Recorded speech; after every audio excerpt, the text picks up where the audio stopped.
로마로 향하는 바울, 그런 제목으로 하나님 말씀을 나누려고 합니다.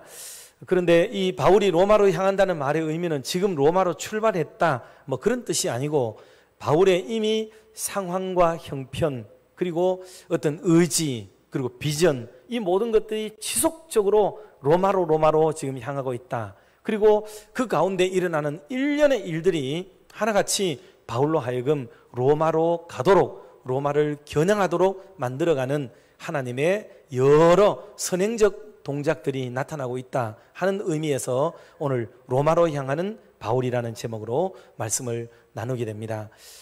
먼저 오늘 첫 번째로 우리 생각할 것은 드디어 바울이 공회 앞에 섭니다. 사내들인 공회 앞에 이제 서서 사람들 입장에서는, 유대인들 입장에서는 그렇게 기다리고 벼르던 바울을 드디어 합법적으로 죽음에 이르게 할 수 있겠구나라는 생각을 가지고 바울을 공격하는 자리가 사내들인 공회가 되고, 그리고 로마의 입장에서는 골치 아픈 사건을 우리가 재판하고 판단해서 해소하기보다는 스스로들이 해결할 수 있는 장을 마련해 주는 게 지혜로운 방법이겠다라고 여기고 사내들인 공회에다가 바울을 던져놓는 꼴이 되는 것입니다.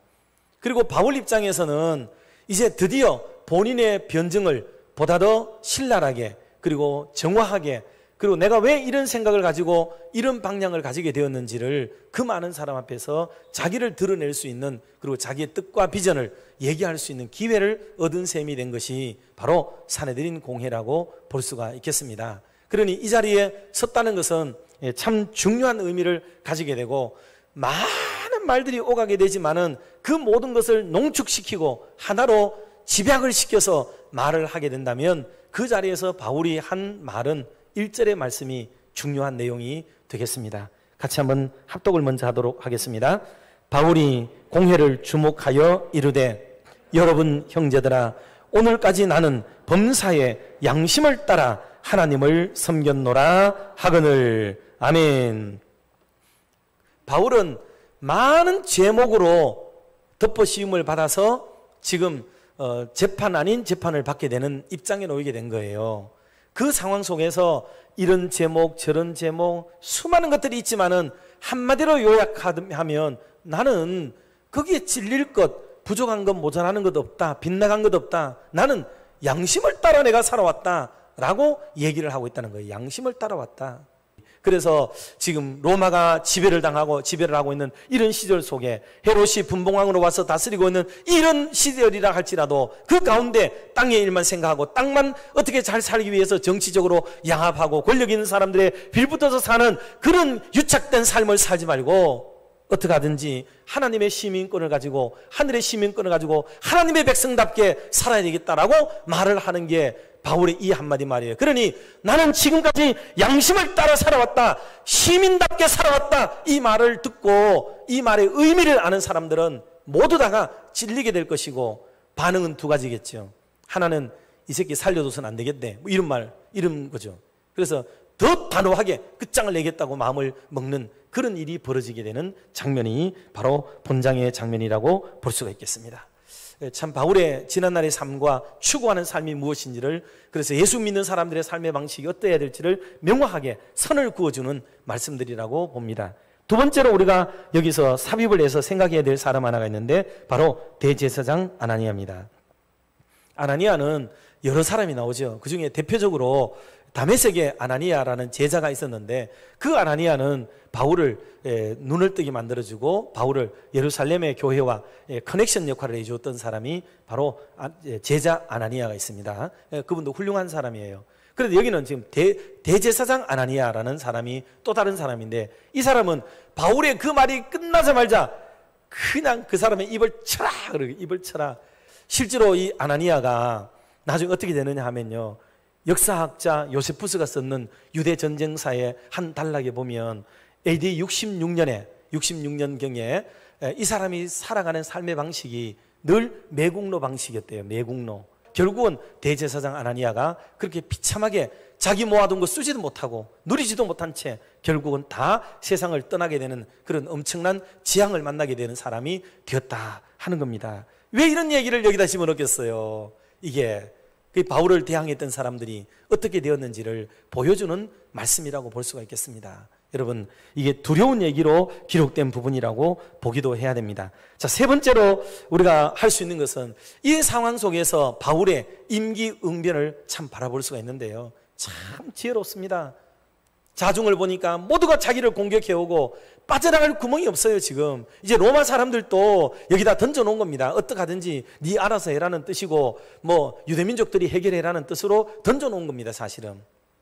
그럴 때 좌중을 가만히 바라보니까 한쪽은 사두개인이고 한쪽은 바리새파 사람들로 구성되어 있다는 것을 간파했어요. 그러니까 바울이 얼마나 지혜롭게 말을 하는지, 여러 부형들아 들으라. 내가 바리새파다. 나도 바리새인 중에 바리새인이다. 그리고 우리 아버지도 바리새인이다 라고 얘기를 딱 하니까 바리새인들의 귀가 활짝 열리게 되겠죠. 그러니 바리새파 사람들은 급기야 바울을 두고 뭐라고 그러는지 9절에서 말씀을 하고 있어요. 9절 말씀을 한번 보도록 합시다. 크게 떠들새 바리새인 편에서 몇 서기관이 일어나 다투어 이르되 우리가 이 사람을 보니 악한 것이 없도다. 혹 영이나 혹 천사가 그에게 말하였으면 어찌 하겠느냐 하여. 아멘. 세상에 사람이 이렇게 확 달라지는 거예요. 사두교파 사람들은 여전히 죽이고자 애를 쓰지만은 바리새파는 이미 완전히 돌아섰어요. 이 사람이 뭔 잘못이 있느냐, 뭔 죄가 있느냐, 아까만 해도 죽이려고 애를 쓰던 사람들이 확 돌아서서 선회된 장면을 발견할 수가 있는데, 이게 정말 놀랄 일입니다. 놀랄 일. 그러므로 사랑하는 성도 여러분, 복음을 위해 살다가 우리가 어느 자리에서 무슨 말을 해야 될지, 어떤 위기를 모면해야 될지 지금으로서는 당장 알 수 없지만은 생각나게 하시고 가르치시는 하나님이 늘 우리 안에 계시는 줄 믿습니다. 마지막 네 번째 말씀만 얼른 드리고 마치겠습니다.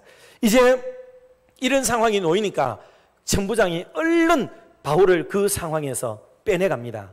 빼내가서 따로 이제는 할 수 없이 보호를 하게 되고, 이 사람을 데리고 이제 저 총독에게로 데리고 가야겠구나라고 판단을 하게 됩니다. 그래서 바울을 빼내왔는데 다른 사람들 가만히 있겠습니까? 이 문제를 놓고 지금 합법적으로 죽이려던 문제가 이제 안 되게 무산으로 돌아갔잖아요. 다 합법적으로 죽이려고 했던 게 무산으로 돌아가니까 이제 마지막 방법은 뭐겠습니까? 암살하는 거죠. 암살. 16절 봅시다. 바울의 생질이 그들이 매복하여 있다 함을 듣고 와서 영내에 들어가 바울에게 알린지라. 성도 여러분, 결론의 말씀이 그거예요. 처음에 말씀드렸듯이 생질이 도운 것도, 또 바리새파 사람들이 도운 것도, 그리고 천부장이 나서서 도운 것도 다 일면 맞는 말이지요. 그러나 그걸 통해 가지고 위기가 못 면되고 로마로 꿈을 꾸는 게 아니고, 바울은 이 모든 일련의 일들을 배후에서 역사하고 인도하시고 이끄시는 성령 하나님을 감지하게 되는 거예요. 그래서 그는 여기서 구출되거나 놓여지거나 풀려나기를 바라는 흔적이 하나도 없습니다. 계속해서 나는 로마의 사람들에게 붙들려야 된다, 군사들에게 호위되어야 된다라는 당위성을 더 느껴요. 그는 생명에서 보호받으려고 하는 게 아닙니다. 그래야 내가 로마 황제에게 가서 재판받게 된다는 거죠. 그러려면 단계를 거쳐야 되는 거예요. 총독 재판이 반드시 필요합니다. 그러니 총독에게 먼저 재판받고 그 다음에 재판 결과에 따라서 다시 상소를 하든지 해서 로마로 가서 황제를 아련하겠다는 이 놀라운 비장한 각오와 꿈을 꾸고 그 일을 배후에서 돕는 성령 하나님의 역사를 다루고 있는 게 지금 사도행전 23장의 놀라운 말씀들이다 하는 것을 기억하고, 오늘도 저와 여러분의 삶의 현장 속에 풀리지 않는 숙제, 여러 가지 문제가 혹 있겠지만은 여러분 성령 하나님을 깊이 의지하고 도우시는 하나님을 따라서 승리하는 삶을 살아가는 저와 여러분 모두가 되시기를 주의 이름으로 축원합니다.